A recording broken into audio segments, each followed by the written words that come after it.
Welcome to Beyond the Frontline podcast, where your hosts, U.S. Air Force veterans Donna Hoffmeyer and Jay Johnson, will help you transition from the front line to the home front. Listen every other Wednesday as they will bring great conversations, resources, tips, and feel-good stories that will resonate and relate. Now, here's your hosts, Donna Hoffmeyer and Jay Johnson. Hey, everyone. I am sure you guys are wondering where the heck we've been.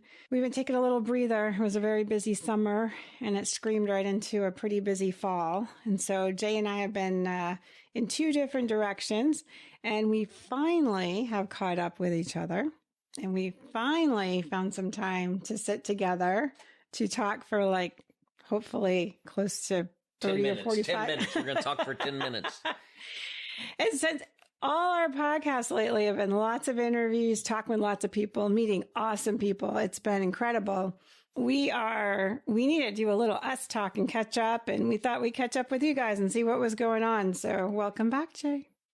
Thanks. It's fun. It has been a long time. I think we took 3 months was what we kind of planned for, and we may have even gone longer than that. But that's going to tie into today's session a little bit. It is. It'll be fun. I got to attend a retirement ceremony this morning of an Air Force Chief Master Sergeant who I met through ETAP. Oh, very cool. Yeah, and it was Which good. one? His name is Court Sartain.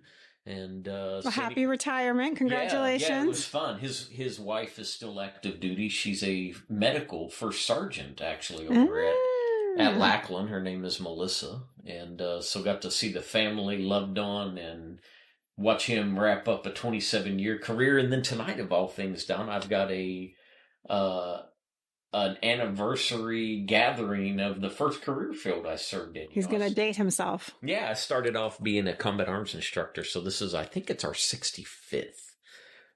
Anniversary of the career field. So of the career field, not of you joining that career field. I would probably be moving even slower if that were the case. But a whole bunch of them are coming into town. Many of them still live in town, and we're going to do a social tonight, a picnic tomorrow, a formal dinner on Sunday, and then maybe a little breakfast gathering on Monday. But I have a friend who's flying in, and he lives in England. And so he and I were stationed together in the 80s, and I was the best man at his wedding. And is he British? I haven't seen him. He's American. He's from Washington State. He actually flew in from England, I think, a few weeks ago, and he's been up in the Spokane area, I think, visiting his father. And then he's on a plane right now, heading my way. So anyways, that's what's happening in my world. I know there's been a lot of other things. How about you? What's going on? Oh, my Lord. I don't even know where to start. Yeah. It's chaos. Good chaos. Let's see. I spent 2 weeks in Colorado. Yeah. Visiting, yes, but actually Tia, that's me, was going out to babysit my brother's and my sister-in-law's 4 kids. Oh. Because they had never had a honeymoon.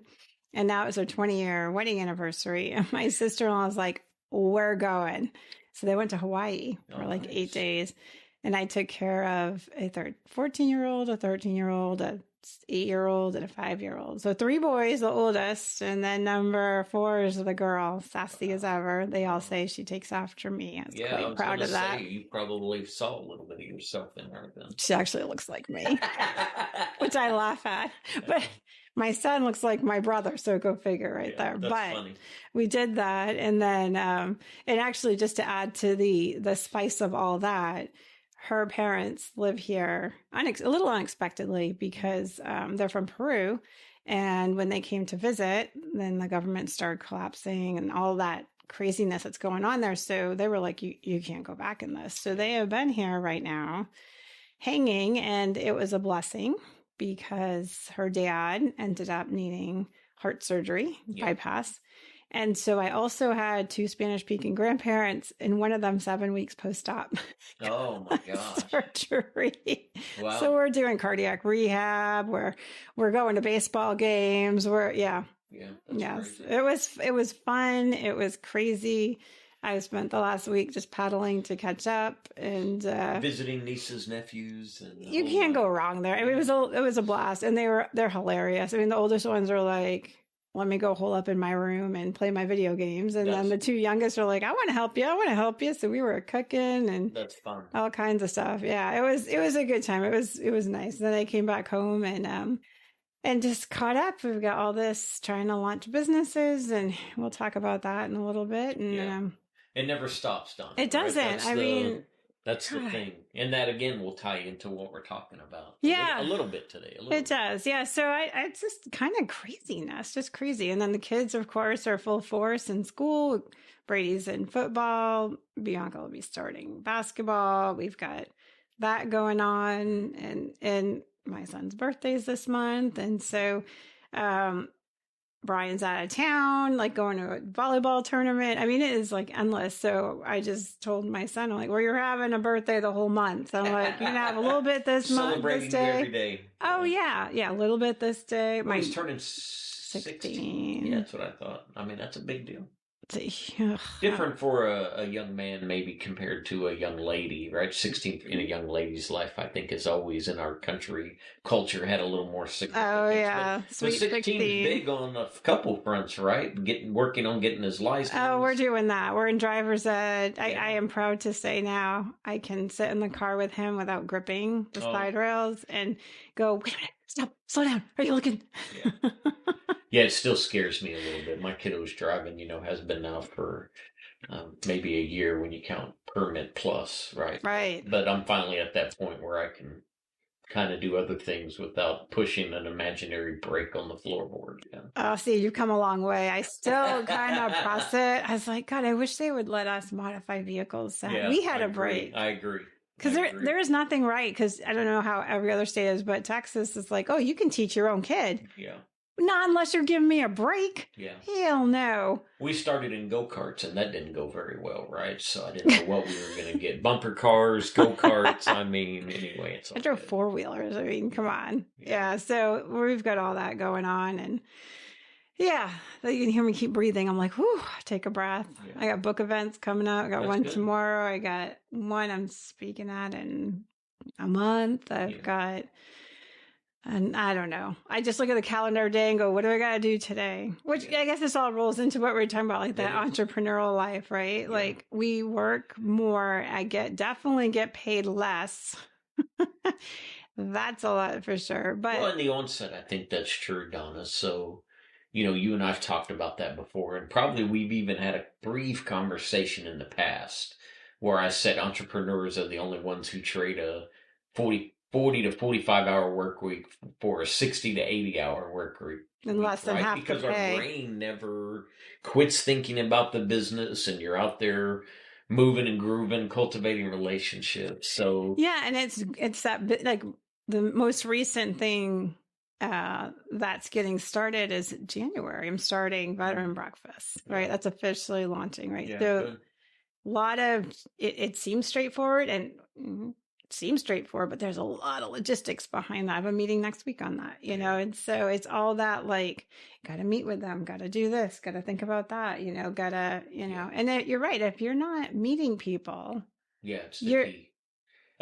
This is true. You don't go anywhere. I mean, it's true of even people who maybe aren't entrepreneurs. I know we're going to focus on entrepreneurism today, along with some other things, but I think it's true in some industries. Even people get so stuck in their office, stuck true behind statement. a computer, doing administrative things, and they forget the importance of building the tribe around them, right? Feeling the funnel, keeping the pipeline open and flowing, and so then they wonder all of a sudden why they're not being successful. But for entrepreneurs, it's very, very important, I think. And I think, and take this from the girl that you know me. You say networking, where was I? Yeah.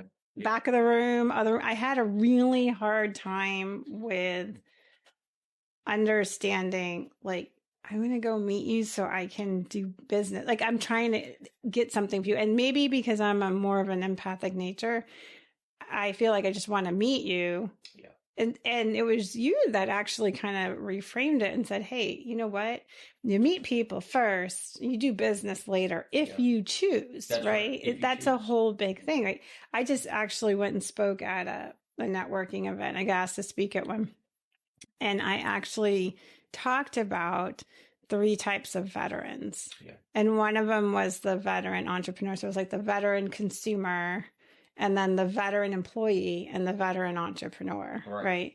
And that's one thing that I said is that, and the entrepreneurs, and all of them to some level, but they need to meet you first, and they need to cultivate a relationship with you first. And then if they're feeling it, you'll have loyal follower. They will do business with you. It's same as the consumer. And that's one thing I said. I'm like, veterans will quickly go do business with veteran-owned businesses because there's a basic level of trust right there. Not saying that they're all great, but what's a prime example? Black Rifle Coffee has just ripped through Texas, right? Yeah. And I know that had a cup this morning. Did you? Yeah. I have some in my house, actually. There's a Black Rifle coffee shop and a Starbucks on opposite corners. And right down the road is where I used to go to this networking event. And if you wanted to meet someone afterwards, it would be hilarious. You could pick out all the veterans because they'd all go meet at Black Rifle. And then everybody else go meet at Starbucks. Right. Or if you're meeting with a veteran, they'd be like, want to be at Starbucks? And we go, you want to go to Black Rifle? Right. It was something comfortable there for us, right? So trying to get people to understand is like, there's this trust that has to happen. And I don't know how to explain, but we got to feel it. And I'm sure it's not different in the plain old civilian population, but I think we put a huge emphasis on it because we had to have so much trust in the military.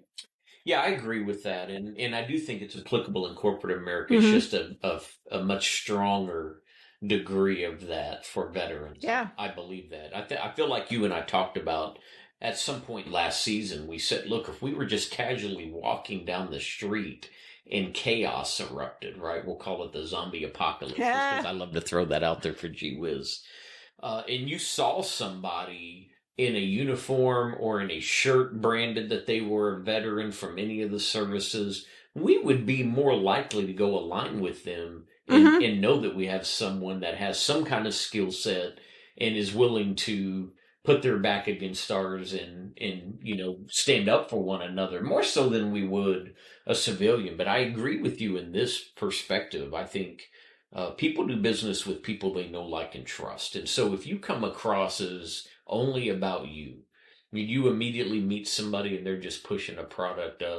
No, it's hard to build trust that way anyway, but a veteran is certainly not going to jump in and buy, most likely. So trust has to be there. And we have, now maybe it's a general statement, maybe it's not completely true, but I think we have less room. Our moral flexibility is not as bendable. Is that a right statement? Yeah, that's a good word. We're not as willing to,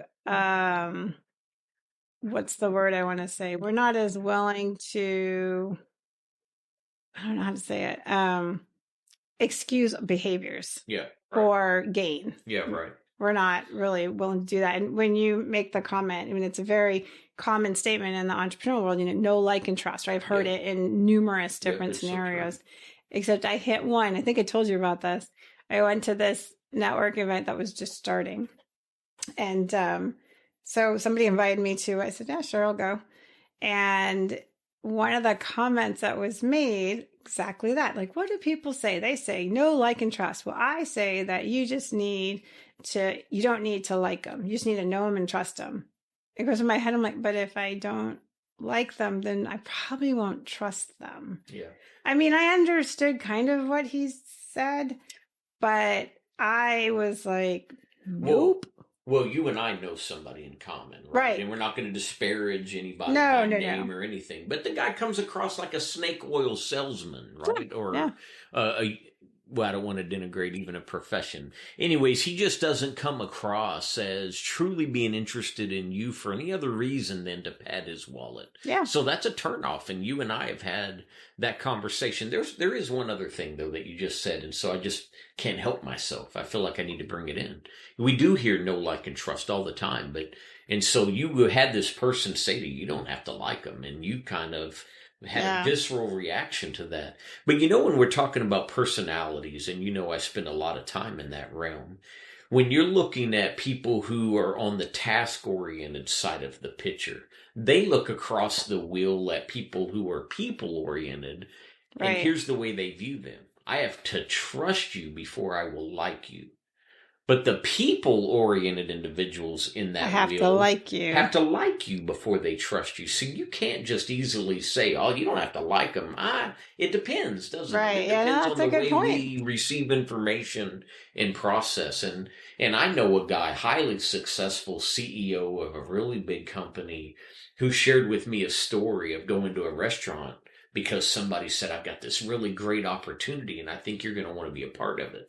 And they're sitting in this restaurant, and the guy is laying it all out there, and the waitress comes over several times, and the guy that's presenting the idea is just very dismissive of her, callous, rude even, if you would say. And at the end of it, he finally finishes his pitch, and he looks at my friend, this really successful CEO, and he says, "So what do you say? Are you in?" And my guy said, "Not at all." And he said, "Wait, you've got to be kidding me. I just laid this all out. It's a terrific opportunity." And he said, my friend said, "It may be a terrific opportunity, but I'll never do business with you, ever." And the guy said, "Really? Why?" And my friend said, "Because of the way you just spoke to this waitress." Right? So he saw somebody that wasn't in tune with another human being, didn't even see them, didn't value them. And he was like, "I'll never do business." I watched, it's funny too, because I tell people, like, I know I talk a lot, but I observe twice as much. And I am very attuned to body language. Yeah. And I'm very attuned to how people interact, right? And I watch that. So when I go into rooms, I mean, even though I'm as chitty chatty in general, I don't walk into big rooms like that. I'll walk in, if I know somebody, I'll go talk with them. But I'm looking you're surveilling. Around. Yeah, you're taking it in. No, that's true. I agree with it. You are intuitive. I mean, you've even said to me before, I think we've recorded a few shows, and on your way leaving the studio, you said, "Are you okay?" I'm like, "I'm fine," right? And my head is wrapped up and you're like, I could just tell, right? Your energy level is different. Oh, I can read. I'm putting out, no doubt. You're easy. You know me really well. But my point is, it's your intuition that you've really sharpened, and you do. I know that's true about you. And here's the other thing, though, Donna, as I turn back to you. Isn't it funny how people think they can treat someone and that is in an isolated vacuum? Because you and I talk all the time, and we're just two people, and you start expanding out that circle of people we talk to. So when we have a bad encounter with somebody, or we find out that we've had an interaction with someone, and then we find out the other person knows them as well, you and I come back together, and you're like, "Hey, Jay, do you know?" And I'm like, "Oh my gosh, boy, do I," right? And all of a sudden we start sharing, and this pattern emerges. Or I could come to you and say, "Donna, do I understand that you have interacted with or done work before with?" And so all of a sudden that this person may have thought was isolated incident is not. It's not. And there's either a couple of things that happen, at least between you and I. Yeah. It's, "Hey, that's a good person," like kind of green light. It's like green, yellow, and red. Yeah. Or most of the time it's like, "Hey, I like the stoplight." It's true, really. Yeah. And then the yellow light is like, just be careful. Just be careful. Like, and I think most of the time we're like that. Like, because I don't think that either of us are the people like, "Oh my God." I mean, we're not gossipy. We're not all that stuff. We look out for each other. Yeah. But you'd be like, I didn't have necessarily the greatest experience, but it doesn't mean it could be just me. It could have been, like you said, they were off that task oriented versus could have been anything. So you didn't discount the fact that maybe it was just not a great interaction. And then I think only once both of us were like, "Do not do that." And one of them, he went and did it and didn't know, he forgot. Yeah, and then he found out. That's true. I invited somebody to do something only on the back end for Donna to go, "Do you not remember?" And he was like, and then what you had shared with me is pretty much the way it played out. Right? Yep. So didn't go. That's so my well. age. I'm gonna attribute that to my age, right? Maybe a little senility. I don't know, but certainly didn't do it. No, but I want to say this on air. I think this is the relationship you and I have. Yeah, is I value you and what you share with me, right?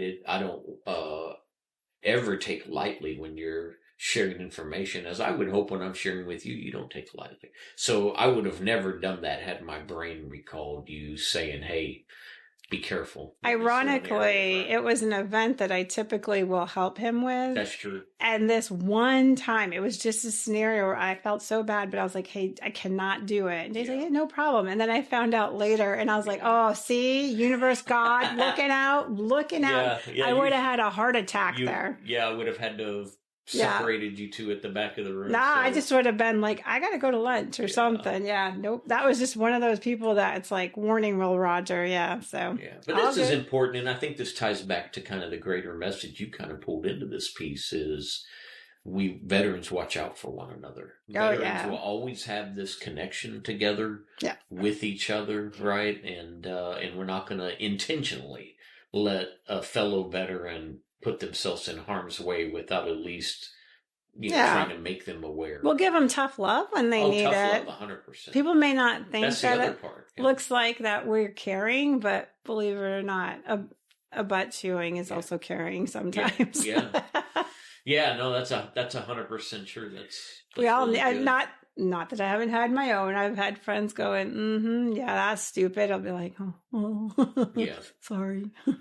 Yeah, well, live and learn that way. And you and I brought this in before too, right? As we're just catching back up with our listeners and avid followers, we talked about how you have these interactions over time and these shared experiences become a foundation for us too. So I've never served in the Army. My father was Army, but I've worked alongside of our Army brothers and sisters, right? And you've had the opportunity to serve alongside them. And these shared experiences are very different and unique from corporate America. They just are because of things that we've naturally done. Which brings me back to I think we have less tolerance for certain behaviors.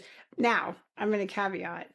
I will say that the what I would consider crap behaviors are actually more tolerated on the staffer side of the world than the operational side of the world in the military.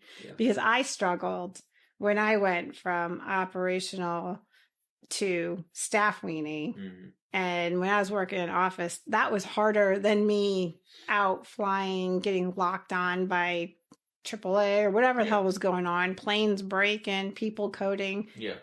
I mean, stressful. I mean, I'm not going to, minimize that. It was very stressful, but that wasn't, excuse my French, the mental mind fuck that happened in the staffer world that I did not know how to navigate. Yeah. So when I came out, and had to navigate. I didn't trust anybody. I trusted you. I mean, you remember when I was coming out, I was like, So that world was so small for me. It had to be. And then it slowly, I got my feet and now it's definitely now you're running. You're at busy. A full sprint all over on your own doing things that, you should catch me up on. And I'm like, really? Wow. I know. It's crazy. It is crazy. But I think we say this to the audience, I do not regret starting my own business.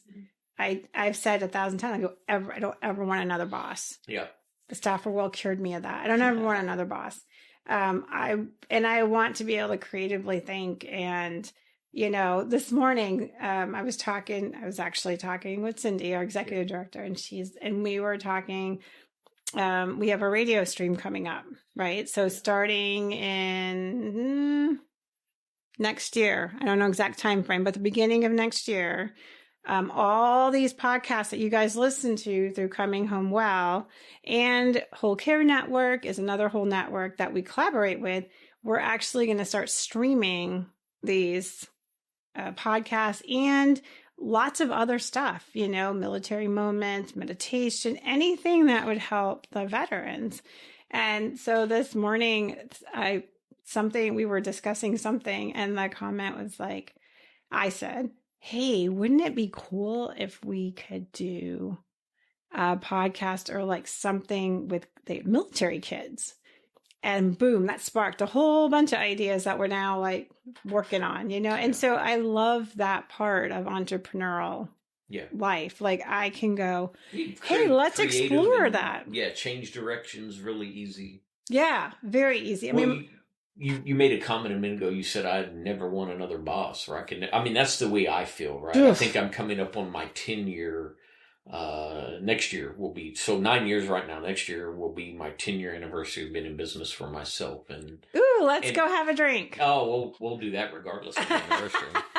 But I think that's true. I was reflecting on that this morning too. I love the freedom I have to do new things without having to go say, "Mother, may I?" Yeah. Or, "Father, may I?" Or right. I hate the bureaucracy in politics. Ugh. Maybe this is what even you and Amen. what you were referring to Yes. in the staffing world. But unfortunately, politics permeate everything. But Yes. I do think that when you are the captain of your own destiny, you have greater degree of controlling that. Steering right? around that. Yeah, 100%. I mean, there's people that I turn down that I just will not do work for anymore because, quite frankly, I don't know any other way to say it. They're the south end of a northbound mule, right?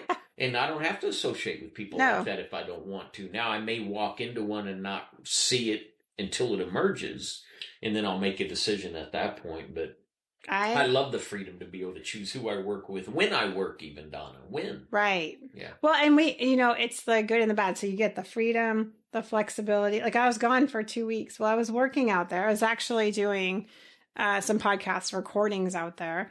I didn't get a chance to really work on things like I wanted to because I was too busy bringing people to cardiac rehab and baseball games and feeding and everything else, right? But that was okay. Like I was like, okay, I'll get it when I come home. And so I did. I've been paddling for a week. I mean, my stress was a little high because I had to get a whole bunch of stuff done and I finally started catching up. But with that comes the lows, and I don't even want to say lows because honestly, when I say my stress level is high, it is nothing compared to when I was in the military. Yeah. So that, yes, it's high, but it's different, right? But I mean, I've watched you and you didn't get going. I mean, things really took off for you about what? 3 to 5 years in is probably. But I mean, like that big surge when I kept saying to you, Jay, you need to change, like and you're like, I know. And finally you had to, because I mean, in a good way, things were climbing. Yeah. You were getting a lot more business. Well, some of it I did to myself. That's all. Yeah. That's all true, though, Donna. Yeah. It's all true. But so still, we're in this realm now, sharing with our listeners a little bit of entrepreneurism. Right. You're sharing some of the things you're doing, and yeah, it took a while for mine to take off. I feel like when we had a conversation around some of the things we do, I shared this even back then. I said I could have probably been more aggressive and things could have happened faster. That comment always sticks in my head. Yeah. You know why? Because it didn't make sense to me. I mean, it made sense, but it didn't embody and completely understand it until I've been through it. Oh, yeah. So, I could do different things that could maybe make things grow quicker. But then I feel like I've been paddling or getting rolled over. Yeah. Whereas if I'm doing this at my pace, which feels like a million miles an hour, but bite size where I can do them with people that I am trusting and really working with them, it's growing like it should be. Sure. Nice and, organically. Organically. And am I making a lot of money? Oh God, no, I'm not. I'm working more than I'm making. But I can see now, I can start seeing what's coming. And here's just some things. And I think you've been through this, is that sometimes you got to refocus where you're at. Like with my business, it started with veteran coaching, but it actually expanded because all of a sudden there was this self-publishing opportunity to start coaching on that. And I was like, this is making sense. And I started that and I started developing it. And then the coaching on the veteran side turned more to advocacy and consulting because now people are asking me questions about things. And so it's like doing this kind of, and I'm letting it do it. I'm not trying to control, like I have to do it this way. You're not holding the stick that's holding the rudder. You're just kind of letting the rudder move along with the flow of the current. Yeah. Scary. And then part of me thinks, maybe I'm not doing this right. Maybe this is, I feel like it's everywhere. I spent, no joke, 8 hours yesterday on Amazon KDP trying to get my book cover changed. Yeah. Very simple thing. I actually uploaded, I had it formed, it was all done. There was a discrepancy within the manuscript. Amazon couldn't tell me exactly what it was. They kept saying a general statement. 3 customer service reps later, I got it. And then I had to go fix it, right? Yeah. I just wasted 8 hours of my day doing that. But it was important to some other things coming up. Sure. Those 8 hours I didn't get paid for. Yeah. I'm like, oh God. So entrepreneurial is always like hoping that it's going to come out on the backside. Like you're putting all this front in, you're putting all this effort in for payoff later, which is what I watched you do. Mm-hmm. And I say this to the audience because it's not 2 to 4 months worth of work. And then all of a sudden it's all paying off. I mean, it can be that way, but for the real solid take, it can be years. And that's what I watched you. Not that you weren't building the whole time, but when I saw that really escalate, and this is how I measured it. Jay and I could no longer do 2-hour lunches anymore. So then all of a sudden life got really busy. But in all seriousness, when it really took off. Yeah, it would blow you away, I think, for our listeners, if I was to, if this was a live podcast, video recorded, YouTube posted podcast, and if I was to open my calendar and show you, I think most people would freak at how many places I am in a given day, let alone a week, on my schedule. And so there's a couple different parts to entrepreneurism, right? I feel like we talked about this again in the past. It's a good way to bring back into the light because we probably even have some new listeners at this point. Mm-hmm. But you have entrepreneurs who are organically starting something new that's uniquely theirs. And then you have those franchise entrepreneurs, right? Maybe they buy a brand and it already comes with systems, and it could potentially even come with a book of business.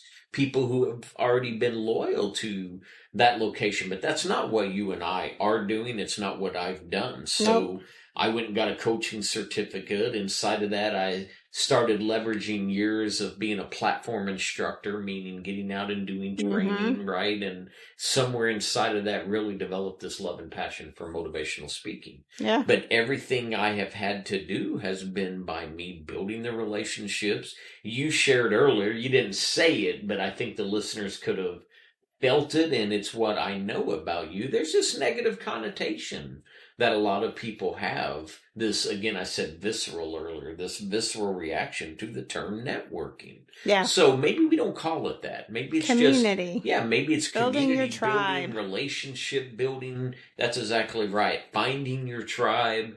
But you do have to get out there and connect with others. And I still work with a client today, one of my coaching clients, has a negative reaction every time we discuss this individual getting out of the office and going and just moving amongst people, because he hears networking and he always says you don't get anything from that.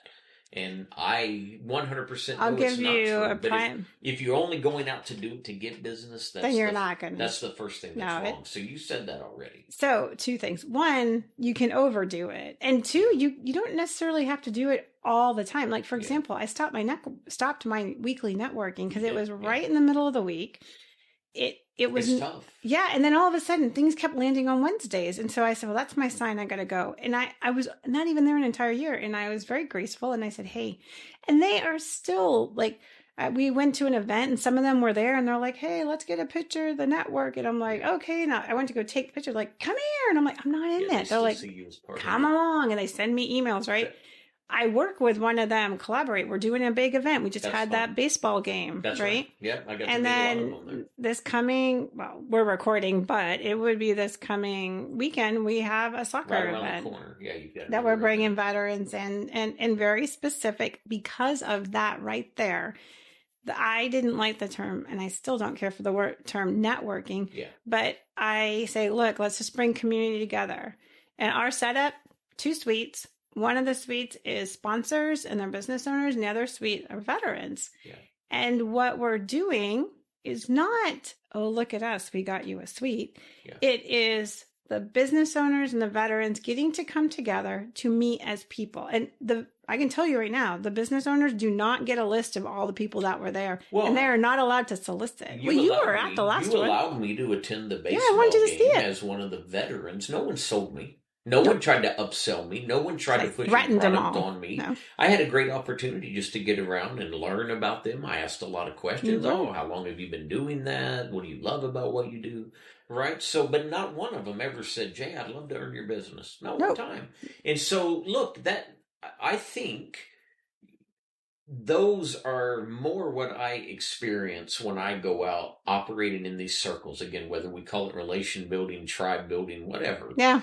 Than the other. But there are the others out there, right? And the moment somebody comes up to me, Donna, shakes your hand with a business card, shakes my hand, puts the business card in my hand, they just lost my business, and begins pushing their product, they'll never earn my business. Never is a strong word, but they stepped the wrong way. That's right, because it goes back to our tolerance level. And it doesn't mean that they didn't maybe mistakenly thought that's the way to do it, but this is important. Somebody didn't teach them. That's true, but you and I have talked about this. This is maybe a little off topic of things you and I are discussing today, but I think people see veterans as this pool of resources that they want to tap into because they're used to seeing large financial institutions advertising on TV or these nonprofits that are championing veteran causes, and they see it as a way to make money. Yeah, predatory. And I think if you can flip it, yes, you can make money doing things that are advocating on behalf of veterans, but instead of viewing it as a money-making endeavor, first support a cause. Do it because it's the right thing to do, right? This is you. Do it because there's an opportunity to help veterans grow beyond just what they experienced when they were in uniform. Some of it that have lifelong consequences to some of the things, right, that we've encountered. Do it for the cause first, and then if money is a byproduct of you serving those who have served, fantastic. But there are people out there, one of them that you and I alluded to earlier that we both know and we cringe when we think of this individual's name or picture the way he conducts himself, is because he just views veterans as a way of putting money in his pocket. Yeah. And I loathe that. Yeah, it is. That, yeah. I wanted to go back to something you said about, just getting out and meeting people, right? And so when you hear that, like when I heard it first, I'm like, okay, and then do what, right? Because that's... I was inviting you to come join me, right? Oh, come hang out with me. Come hang out with me. He's dragging me to everything. And so what I did, right? I went to these different networking events and a luncheon and all these things and asked Jay. I would be sitting there quietly. A lot of times I wasn't talking to anybody. I was always cordial. Somebody came and talked to me. That was great. But I didn't go seek anything out. I was just kind of observing. Yeah. Yeah. But interesting. One of the people at the chamber that we belonged to, just sent a referral to me. Oh, nice. There's an author that is the first time and he's interested. 2 years later. But the point being. But that's an example of like your impression lasts, and I sent her a text like, hey, Connie, thank you. That was super nice. Hey, no problem, Seed planting. Right. Yeah. And then giving it the time to. And seed planting is not a bad thing. It's like that's another thing that people just like, oh, you're planting a seed. Yes, we plant seeds every freaking day. I seed all the time. I seed my kids. I could be out speaking on trust, Donna, and let me tell you what will come out. While I'm speaking on trust, I'm seeding that I'm a certified personality assessor, right? Yeah. Because then I'll find a way to connect it back to trust. I'm not just throwing it out there and it doesn't connect to what I'm talking about. I'll seed on the fact that I speak on belief systems. I'll seed, right? So you're right. We're planting seeds all the time. Yeah. Yeah. So that's where, I want the community to understand, this veteran community to understand is like, when you hear network, I still twitch at it. And matter of fact, when I do these veteran breakfasts that we're launching, I do not allow people to say networking. Like I don't. I actually just nix the whole thing. I'm like, we're bringing community together and we're eating some tacos. That's what we're doing. Now, is there a whole bunch of intention going back to what you said? Whole bunch of intention. Sure. Sponsors, are coming in. Businesses are coming in. What does it allow them to do? It allows them to engage and learn about veterans, but they're sponsoring. It's about motive of heart, Donna, right? Yeah. If you're doing it for nefarious reasons, again, to focus it all back on you to make a dime, that's a problem. I will tell you. When the heart is pure, the motives are pure because you're trying to serve and help and, connect others to allow them to get the things met that they need, or to, find a service that they're desperately seeking, or maybe even didn't know that they were in need of. I think that's a different thing. Yeah. And I always tell people, I'm like, I do veteran advocacy, I do coaching, I do consulting, but my advocacy I never charge for. Yeah. Why? Because if a veteran comes to me and says, I'm trying to find XYZ, why am I going to be like, that's $10? That's the dumbest thing I've heard, right? I'm all like, no. I have that for you if you just hand over right. It's right here. Just hand it over. That's kind of silly, but the business is coming in to sponsor. They get to meet the veterans. The veterans get to meet these people and find out if they're trust me, their colors will shine bright. Yeah. You can't come in and be a douchebag. Yeah. And don't think they're going to smell you out pretty quickly. That's true. The veterans get to find people that are like, I want to know more. I like them. I'm trusting them. And then what we do, because I actually was struggling, like, how do I do this? Like, how do I bring this together? I have to monetize it, right? I can't do all of this and marketing and all this time and work without somebody's got to pay for something here. Right. So what I came up with was that I partner with a nonprofit. So there is one nonprofit that is going to partner at that location. So we're starting up in New Braunfels. I've got a nonprofit that I partner with. When the sponsor sponsors, part of that sponsorship is a donation to the nonprofit. Yeah. And why? Because again, it's the intention. These nonprofits don't have marketing budgets. They don't, they're looking for grants. They're looking for, they're scraping stuff together. So then I hear businesses like, I don't know how to get involved with the community. Oh, well, hell, I can show you.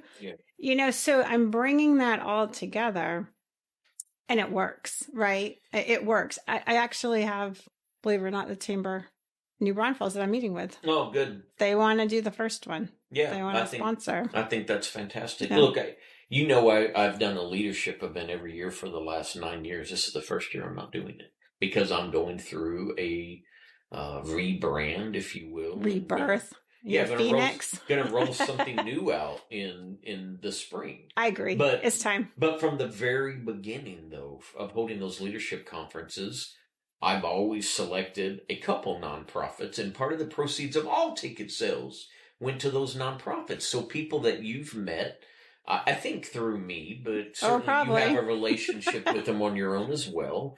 Louis, I met Louis because he was working for the local food bank. Yeah. And the food bank was one of the nonprofits I selected one year to donate to, right? So even my CPA at one point, God love them, they're phenomenal to me. I'm thankful to have them in my corner. If you're listening to this, you know who you are.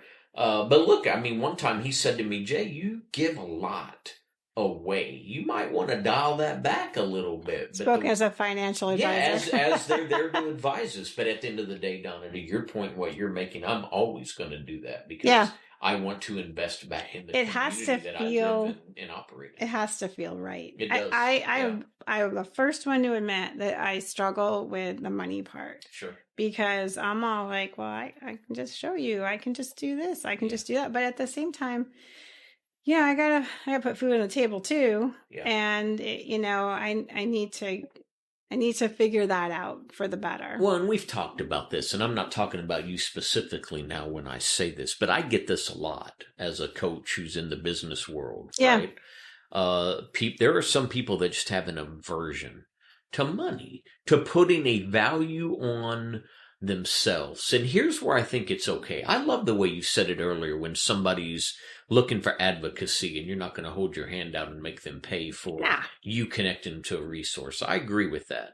But let's just juxtapose that. There's my big word for my Oklahoma vocabulary for the day. Let's juxtapose that with now someone wanting you to come in and spend a half day of your time teaching, training, different, developing. Very different, because your life experience wasn't learned last night. It's been learned over the course of a lot of different things that you've done, expertise even that a you've person acquired. that wants coaching. Yeah. Like to come to me and say, hey, I'm trying to find blah. Right. No problem. That's right.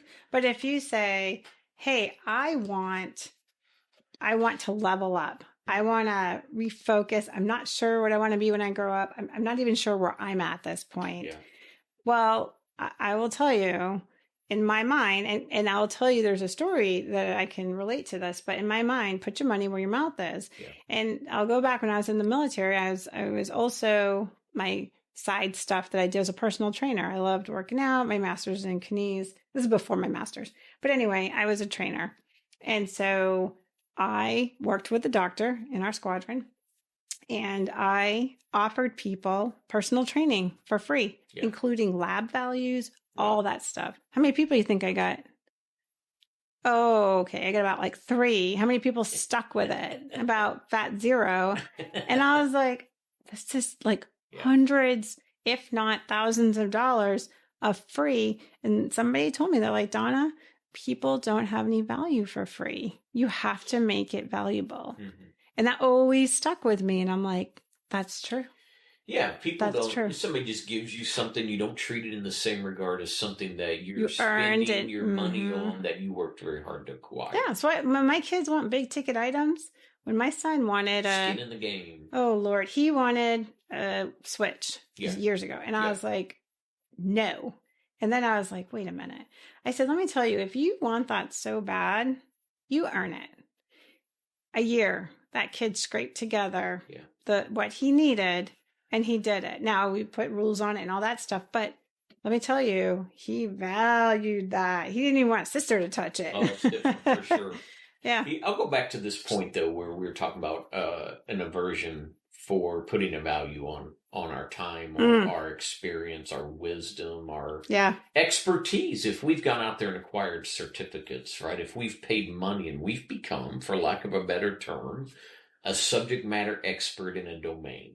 I have people who say, but Jay, I don't want it to seem pushy. I don't want to come across as being salesy. Don't then. You and I would never walk in a place to get our hair done and expect them to do that for free. No. We're not going to lay back in a dentist chair and ask them to fix a crown on a tooth for free. And you and I can go on and on. You're not going to walk into Walmart and say, I'm in need of a beach umbrella, and expect them to take you to it and hand it to you and say, have a nice day. Right? Like you're going to walk out the door with it.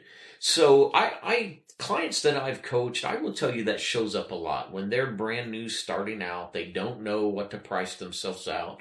And I generally, Donna, tell them, go do market research, right? Can you go find someone who's doing something like that in your area and see what they're charging? Now, that may mean, if they've been doing it for 15 years and you're just starting out, maybe you do have a different price point. But what I do know to be true is it's not as easy as just telling somebody this is what you should be charging for your service. No.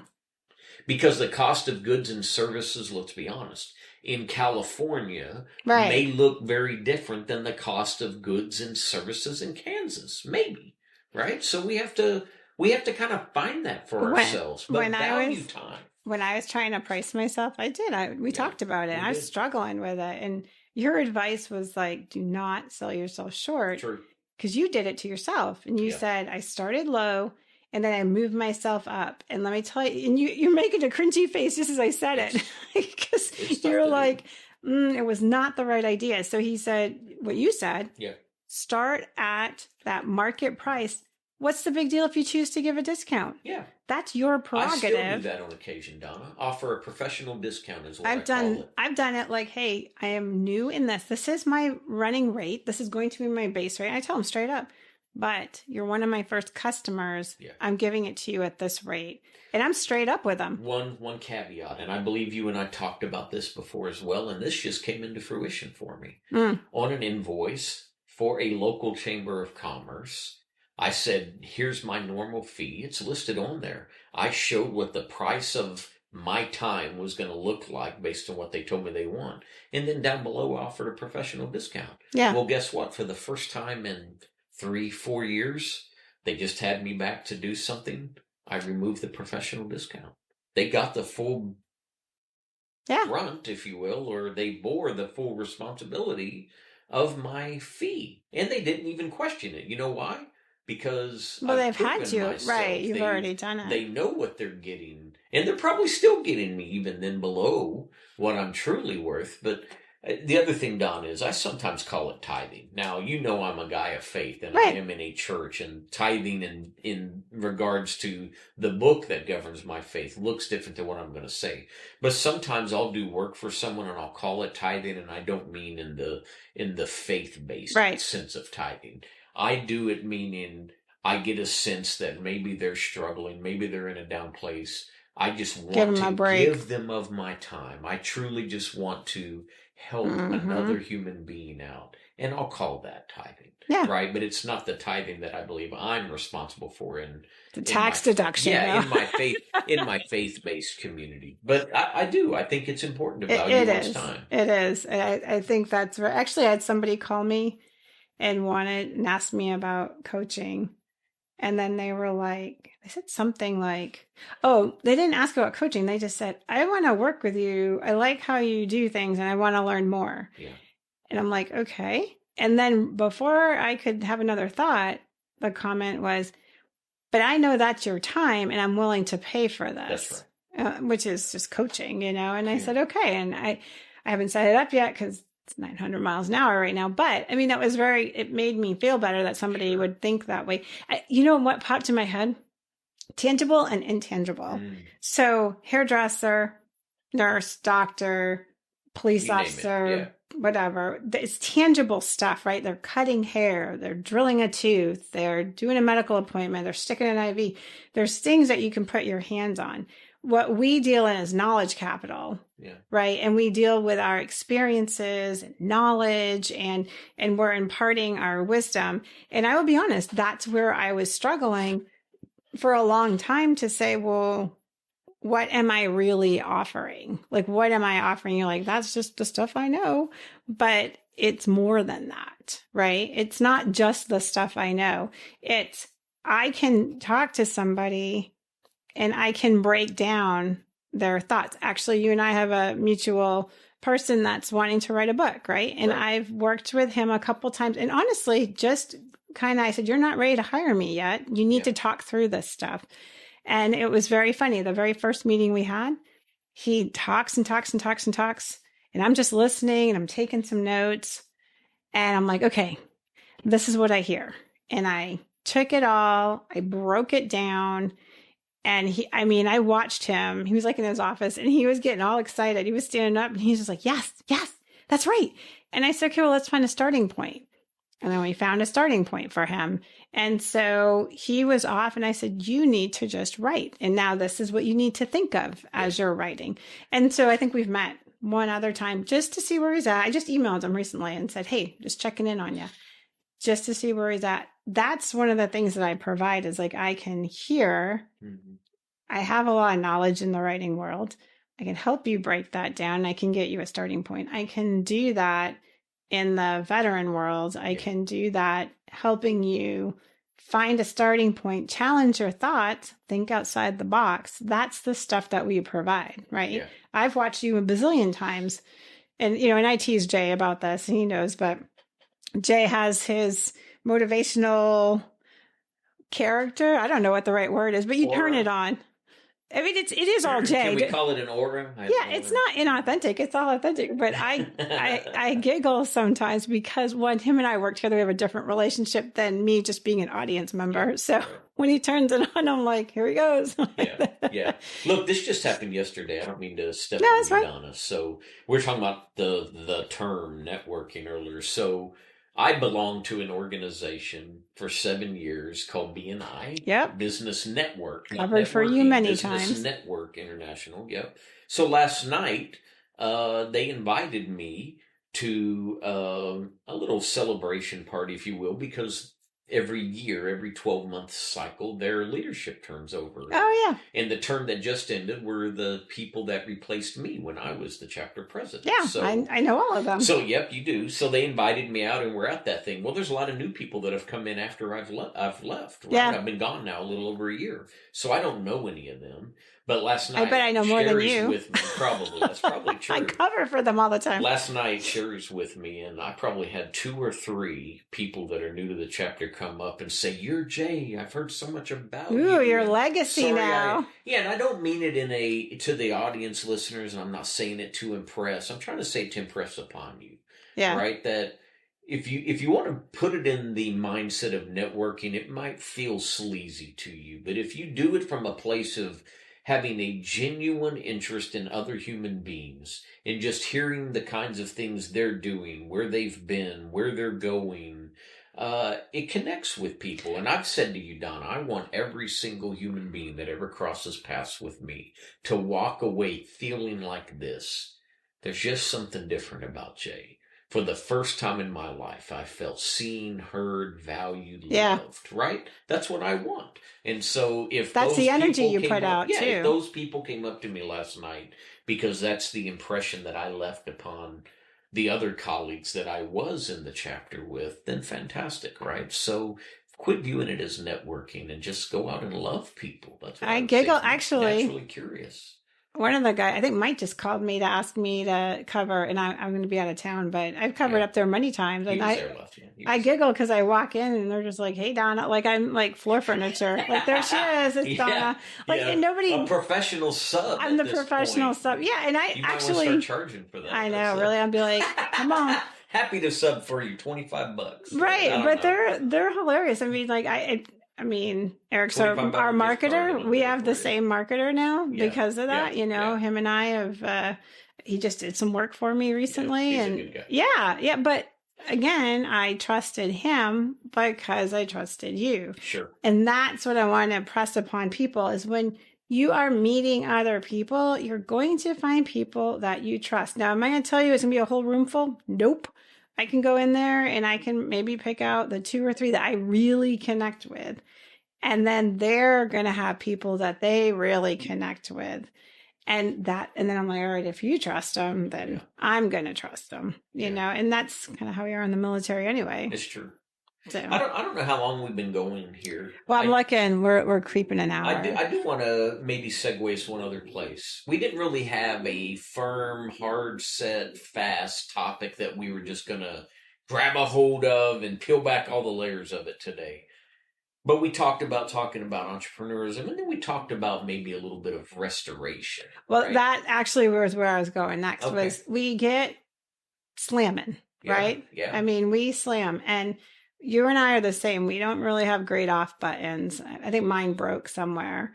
And we're always thinking, my husband keeps looking for it. He has no luck. He can't find it. Yeah. He gave up, actually. After 22 years, he's just like, whatever, just do you. You do you. Yeah. And so there has to be, though, a shut off. And I'm so guilty, but even if it's just closing that computer, putting the phone down, watching a show, there's got to be a point to shut off. Or in the morning, like for me, like the first 30 minutes of the morning is just like quiet. I actually read a little news article that I always read. I just have a little quiet time before I get myself going because I know when it starts. Yeah. And I try to work out, right? So, I mean, entrepreneurs are probably the guiltiest of not taking care of themselves. My brain never quits. Yeah. Yeah, it never quits. So this is the part you alluded to earlier. You saw me hit this point where the wick had been lit at both ends. Oh, yeah. And it was burning. And I kept warning you. Eventually I got to a place where the outside world probably didn't know how much I had really hit a place of just exhaustion. I don't know any other way to say it. It was exhaustion. Mental and physical exhaustion. That I was just tied into too many things. And then finally something had to give and I had to make some tough choices that affected you, others, right? And so, entrepreneurs, we run hard. You get to determine, though, if you're an entrepreneur, you get to determine what that looks like. So you've heard me say many times, Sherry hears me say often, at this point in my life, I'm not trying to be a slave to the machine. No. I don't want to just tirelessly chase after something and not live my life. So I'm starting to find balance. It's not completely there yet. That's because you have Sherry. Yeah, I can. Yeah, that's true. She's driven and doesn't ever take a break. But I am starting to find a little balance, and I still feel more tired today than 3 years ago. If we were to go back in time 3 years ago, I think mentally I still had this clarity and this desire to have my hands in on everything. Today I don't feel that way. So, but you're also established, and you can pick and choose a little more. That's true. I mean, things come to me now without me having to work as hard. And that gives me some. That's one thing and that's something that I am getting much better at. Yeah. Is letting things come to me. Now, that doesn't mean that I'm not doing stuff and meeting people and taking different opportunities. What it means is that I'm not strong arming things to make them happen. If something's not working itself out, okay, or it's not getting attention, like it's okay. Which turns into slower growth, and that kind of thing. And that's not everybody's cup of tea. I am sure there's entrepreneurs out there that are like, whatever, you guys are full of crap. Like you got to go, you got to hustle, you got to whatever. Hey, if that's your thing, like hustle away and do your stuff. We work in a different way. We're more people oriented, and if you actually watch Jay and I'm actually more task oriented. He's more people oriented. It's true. But the core of us has a combo of both of that. Yeah. But learning to stop, because I know that I'm so much better if I'm in bed at 10 or 10:30 reading. I'm so much better when I naturally wake up at 6 o'clock in the morning. Right. Here is what I was saying. That what? Here. Right. Yeah. I agree. And 100%. Just 100%. Not chasing myself, not trying to get at something, trying to think ahead, planning. I was packing my car for tomorrow. Yeah. Getting that situated, like that decreases my stress. So I have time with my kids later. You're a planner. Sort of, not really. Yeah. But here's the piece of that. Again, we've talked about this. You and I have talked about this. And this is encouragement to you listeners. Go back and listen to some of our previous work. This podcast, more than a year and a half old, roughly at this point. Go out there and listen to some of the older ones. But one of the things we talked about previously is you're not good to anyone else if you're the one struggling. No. So when you say good night's sleep, the proper rest, eating properly, working out, we're more on our A game, and that allows us to be better stewards to other people that we are intended to. And who doesn't want to do more with less? You know what I mean? Like why? If we can take that when I'm tired and I'm trying to write, I write a weekly blog, and if I am tired and I'm doing it Sunday at 8 o'clock at night, you've done a good job of being very faithful and a good steward of cranking those things out, though. You have a rhythm to 125. That's my little pat in the back. But yes. No, you've done a fantastic job. it is rhythmic, right? I like doing that. It makes me think about the week. I kind of take something I hear, I wrap it into kind of a life lesson, and it helps me reflect. So, it's not just for the audience. It helps me too. Well, so you mentioned you were just out in Colorado, and Sherry and I were just in Colorado. I know. Opposite ends of the state. Yeah, 2 weekends ago. And I will tell you, we went out and did some long hikes, which I got a shot in my knee 5 weeks ago. That's the first time that I finally succumbed to letting them try to help me in that regard. About time. I felt spry. Yeah. So we went on a 5-mile hike one day, and 2 days later an 8-mile hike, and ran up on a big bull moose. 20 I feet saw the video. and a female moose and an adolescent moose. So the tensions could have been high. We gave space. Thank God. Distance, but just being out in that, at the end of that, even though Sherry and I had been running like crazy, at the end of that, I must tell you, I spiritually felt restored. Yes. It was good for me. But then there's other things we do that still just then drain me. Just constant running. We road trips up to go see college football games, and running to this chamber event, and then going to this, you pack a lot. I will say you pack. I try to keep mine a little more like, if I can space meetings out like once a day, if I have the option to do a Zoom versus like I had somebody, but they're out in Spring Branch and they're like, do you want to meet? And I was like, how about we do Zoom? Because you can sit home and write notes on this, you know, trying to keep things more central and then get out when I need to. And, you know, like I said, stop networking event, but I'm going to be starting up these veteran breakfasts, and it's going to be its own thing, you know, and then it'll feel different to you because of what you're creating. So would you agree with this, though, Donna? Last thing from me on this topic. Yeah. Would you agree we all have different ways, though? Absolutely. To recharge? So for one person, it could look like curling up on a sofa with a good book. And a cup of tea, that's me. For another person, it may be launching a kayak into a that's river me or too. lake early in the morning, and maybe there's not a lot of other people out, and you're just there. Maybe it just looks like sitting on your back patio with a nice cup of coffee, but taking 30 minutes to be just you and in your thoughts and just to be. Breathe. Right? Yeah. It looks different for all of us. The important thing is find what that is for you listeners. Maybe it's putting headsets in and listening to, you know, your favorite type of music. But I will tell you, I have certainly found a little more balance and starting to feel like I'm in a better place today than where I was a few years ago, for sure. I agree. I mean, I look back now. Actually, I have to write I've been asked to write an article for a magazine. Oh, nice. Right? And they came to me and asked, I said, sure. And they wanted it about my transition. Yeah. And I just started writing it, and I was kind of laughing at it because now I have to look back and then kind of look where I'm at now and like my stress level and things get stressful, but it's nothing. I was drained. I was literally emotionally nil. I had nothing. Yeah.